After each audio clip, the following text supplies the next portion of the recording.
ہاں جی، اگلا بڑا کریٹیکل سوال آیا جناب، اگر حجر اسود کو چومنا سنت ہے تو اولیاء اللہ کے مزارات پر چوکھٹ چومنا کیسے غلط ہو گیا؟ پلیز اس کی وضاحت کر دیں۔ پلیز صاحب پہلے تو یہ دسو کہ تسی دو چیزاں کتھوں زمین اسمان کو ملا دیا آپ نے؟ یعنی حجر اسود کو آپ اپنے ان اولیاء اللہ کی چوکھٹوں کے ساتھ ملا رہے ہیں کہ جن کے اولیاء اللہ ہونے کی سند نہ قرآن میں ہے نہ حدیث میں ہے، نہ ہمیں نبی صلی اللہ علیہ وآلہ وسلم نے یہ ڈکلیئر کیا کہ ہاں جی وہ بہت پہنچے ہوئے بزرگ تھے۔ حجر اسود اور اس کا کیا لینا دینا؟ ویسے پریکٹیکلی انہوں نے ہر چیزیں وہ ادھر سے ہی ڈیڈکٹ کی ہوئی ہیں۔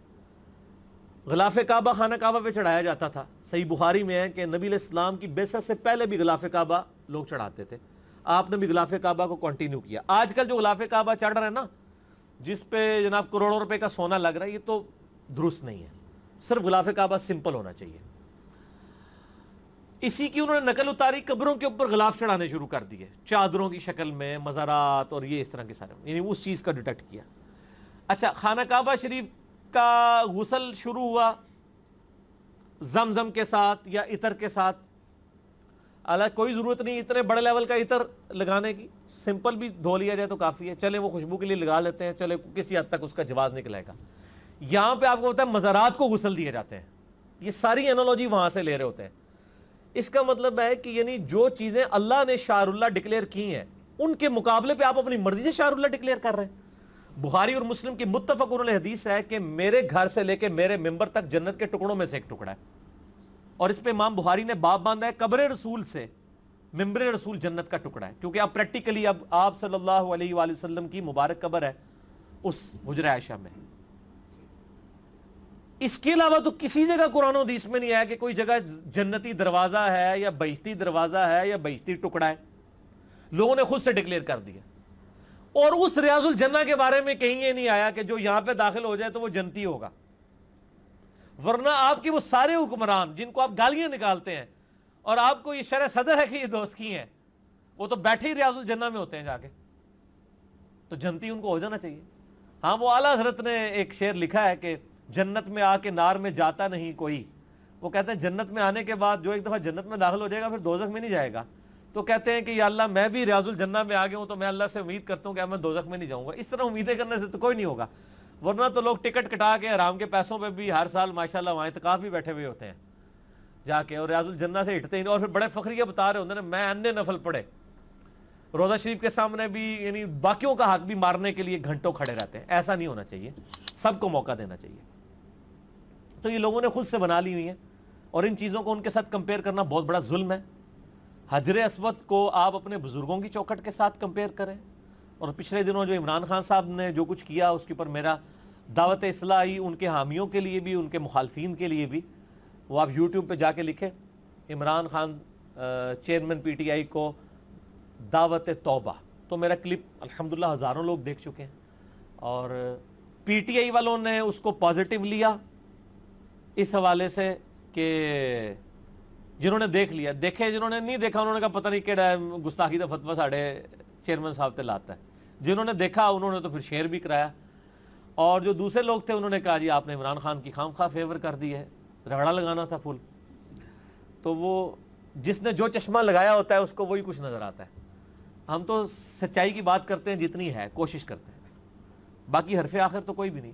تو اس میں بھی میں نے بتایا کہ عمران خان صاحب کے چومنے کو سارے لے کے بیٹھے ہیں، ہمیں تو پہلا اعتراض ہے چوکھٹ کے آگے جھکنے پہ، تو باؤ ڈاؤن یہ اللہ کے علاوہ کسی کے لیے نہیں ہے۔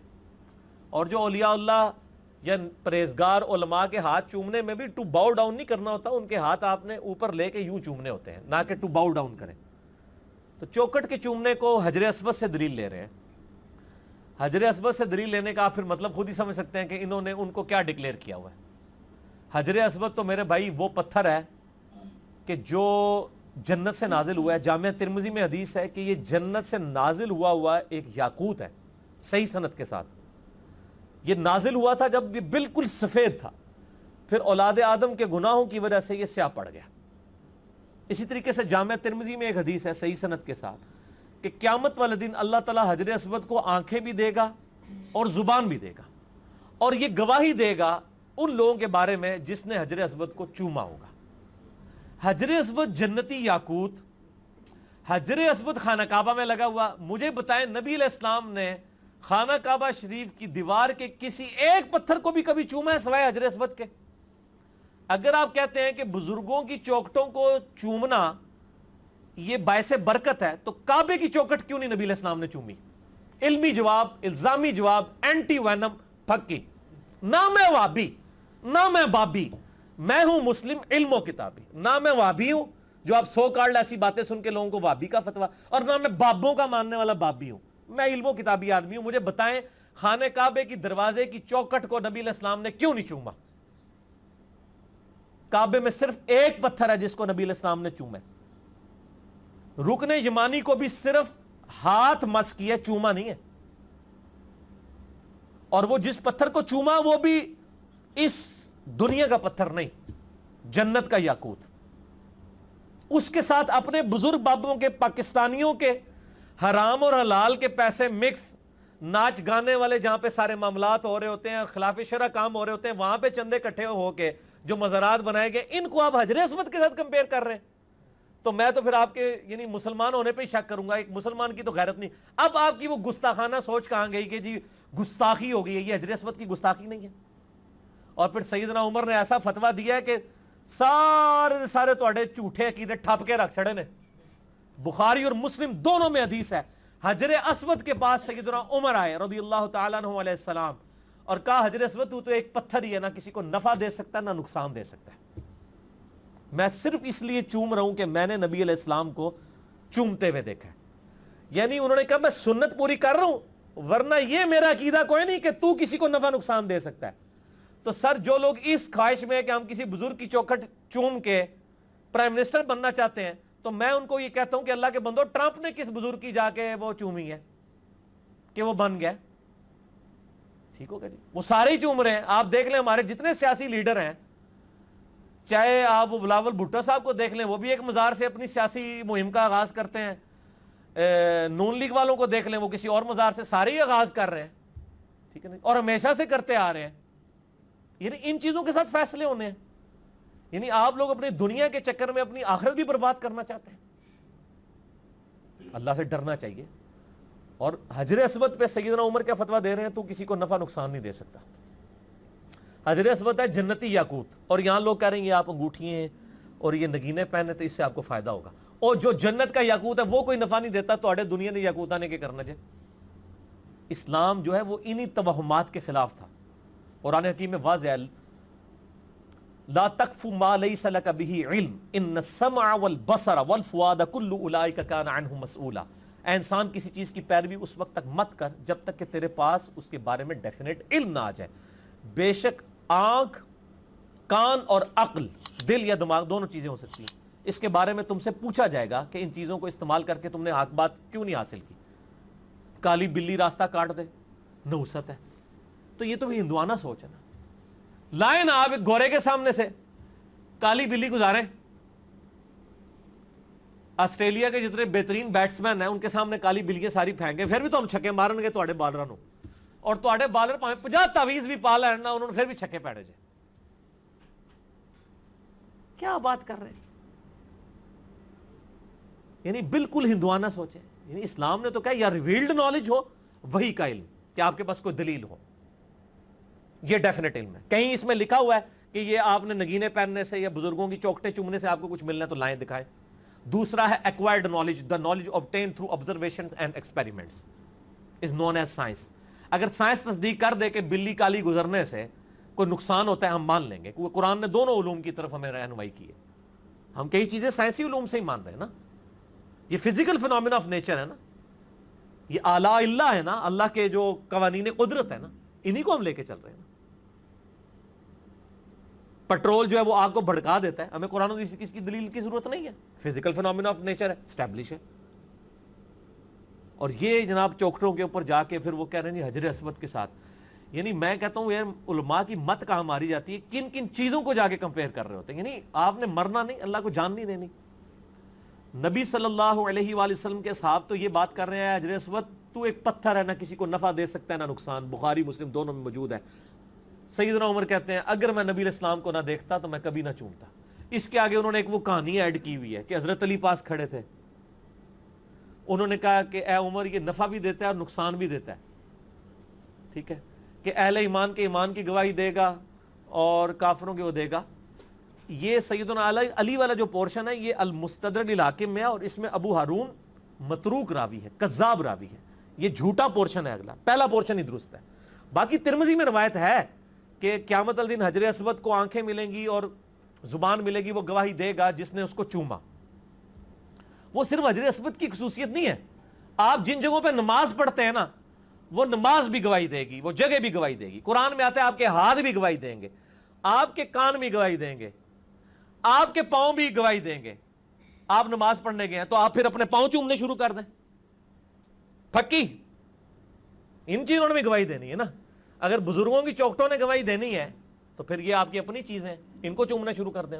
یعنی اس طرح دین کے مسائل نہیں بنائے جاتے. اور نبی علیہ السلام شرک کے معاملے بہت سینسٹیو آپ کی اپروچ ہے.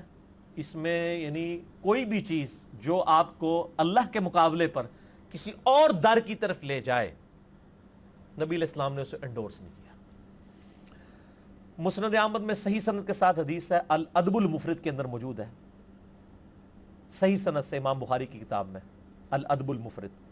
ایک صحابی نے کہا یا رسول اللہ صلی اللہ علیہ وآلہ وسلم ما شاء اللہ وشئت, جو اللہ چاہے اور جو آپ چاہے. آپ نے فرمایا اجعلتنی للہ ندا, کیا تو نے مجھے اللہ کے مقابلے پر کھڑا کر دیا. قل بل ما شاء اللہ وحدہ, بلکہ کیا جو اکیلا اللہ چاہے. اب اس نے آگے سے نہیں کہا یا رسول اللہ میرا کہنے کا مطلب یہ نہیں تھا کہ آپ اللہ ہیں, نہ میں نے آپ کو مستقل بذات مانا تھا, میں نے تو آپ کو عطائی مانا تھا, آپ کو محدود ہی مانا تھا, اللہ کا بندہ ہی مانا تھا. کوئی جھوٹی کلیریفیکیشن اس بندے نے نہیں دی ہے, اس کو پتا تھا یہ امام الموحدین ہے صلی اللہ علیہ وآلہ وسلم. صحیح مسلم میں انٹرنیشنل نمبر کے مطابق 2010 نمبر حدیث ہے, کتاب الجمعہ چیپٹر میں. ایک شخص حضور صلی اللہ علیہ وآلہ وسلم کے سامنے تقریر کر رہا ہے, اور تقریر میں کہتا ہے من یطع اللہ ورسولہ فقد رشد, جو اللہ اور اس کے رسول کی اطاعت کرے کامیاب ہو گیا. ومن یعصہما, اور جو ان دونوں کی نافرمانی کرے فقد غوا, وہ گمراہ ہو گیا. اس جملے میں کوئی خرابی ہے؟ جو اللہ اور اس کے رسول کی اطاعت کرے وہ کامیاب ہوا, جو ان دونوں کی نافرمانی کرے وہ ناکام ہو گیا. اس میں کوئی لٹریچر کی خرابی ہے, کوئی سیاق و سباق سے ہٹ کے ہے, کوئی کانٹیکسٹ کا مسئلہ ہے؟ نہیں. آپ علیہ السلام فرمایا بئس الخطیب انت, اور کتنا برا خطیب ہے تو. یہ کون شخص کہہ رہا ہے؟ وَإِنَّكَ لَعَلَىٰ خُلُقٍ عَظِيمٍ, اخلاق کے اعلیٰ ترین درجے پہ فائز شخص ہے. وہ کہہ رہے ہیں کیوں؟ اس لیے کہ آپ صلی اللہ علیہ وآلہ وسلم توحید کے معاملے میں انتہائی سینسٹیو تھے. آپ صلی اللہ علیہ وآلہ وسلم کسی کو اس حوالے سے کوئی چھوٹ دینے کے لیے تیار نہیں تھے. بئس الخطیب انت, کتنا برا خطیب ہے تو. اس نے نہیں آگے سے کہا یا رسول اللہ صلی اللہ علیہ وسلم دیکھیں میں نے پہلے کہہ لیا تھا نا جو اللہ اور اس کے رسول کی اطاعت کرے, اگر میں یہ کہہ رہا ہوں کہ ان دونوں کی تو اس میں کیا حرج ہے. آپ نے فرمایا یہ نہیں اس نے کہا. آپ نے تو نے یہ کیوں کہا ان دونوں کی, تجھے کہنا چاہیے تھا وَمَن يَعْصِ اللَّهَ وَرَسُولَهُ فَقَدْ غَوَىٰ, جو اللہ اور اس کے رسول کی نافرمانی کرے وہ گمراہ. یار بات وہی تھی, لیکن اس میں خطرہ تھا کہ شرک داخل ہو سکتا ہے.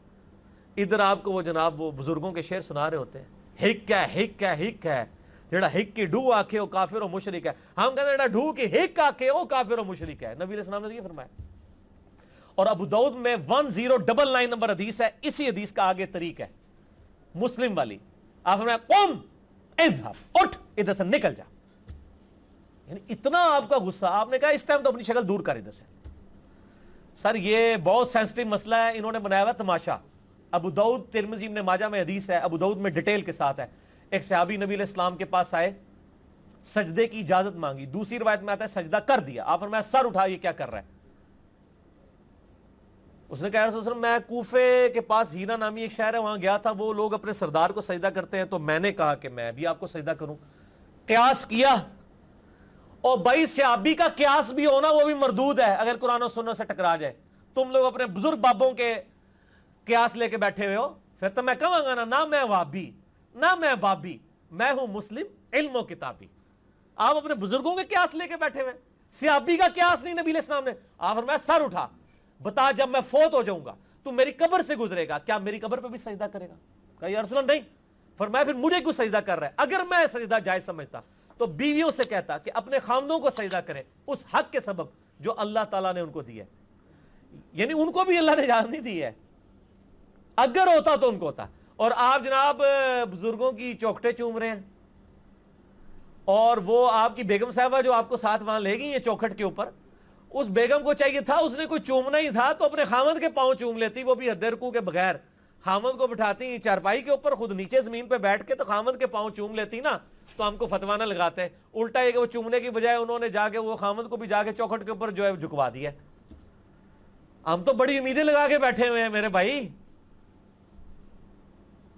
ہمیں تو بڑی امیدیں ہیں, لیکن اب ہم تو بڑے ڈرے ہوئے ہیں کہ اگر یہی صورتحال رہی تو پھر آنے والے وقت میں اگر ہمارے ملک کے لیڈر اس طرح کے ہوں گے تو پھر کیا بنے گا. تو یہ بہت سینسٹیو مسئلہ ہے, اور الحمدللہ ہم نے وہ آنٹی پنکی تک یہ اپنی ویڈیو پہنچا بھی دی ہے.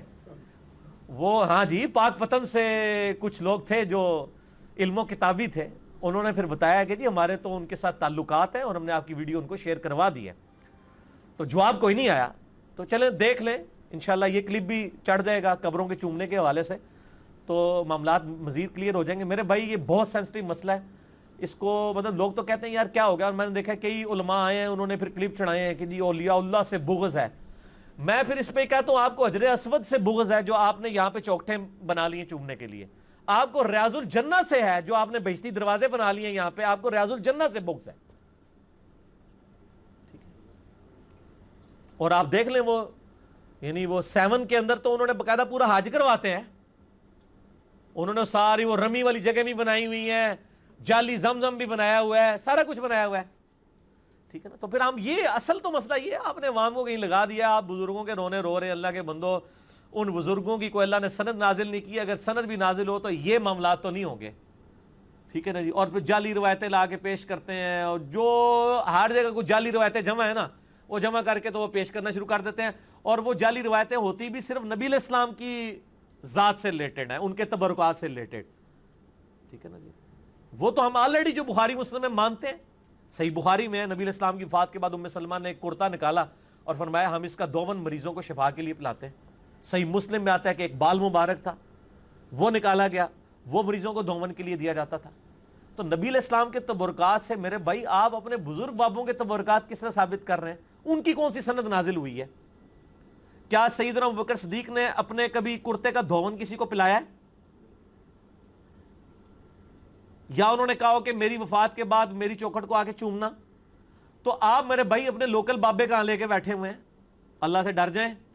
ٹھیک ہے نا جی, اور باقی ہم تو وہ ٹیکنیکل گفتگو نہیں کرنا چاہتے کہ جن لوگوں کے بارے میں آپ نے بزرگی کلیم کی بھی ہے نا, ان کے تعارف کے اوپر جو کتابیں ہمیں ان کی ملتی ہیں اس میں تو وہ عقیدے لکھے ہوئے ہیں جو کہ مطلب قرآن و سنت کے 100% منافی ہیں, اور اسلام کا دور دور تک ان سے کوئی تعلق نہیں ہے. ہم تو ان کاموں میں نہیں اب پڑھنا چاہتے, ہم تو اس طرح بھی چل پڑیں گے.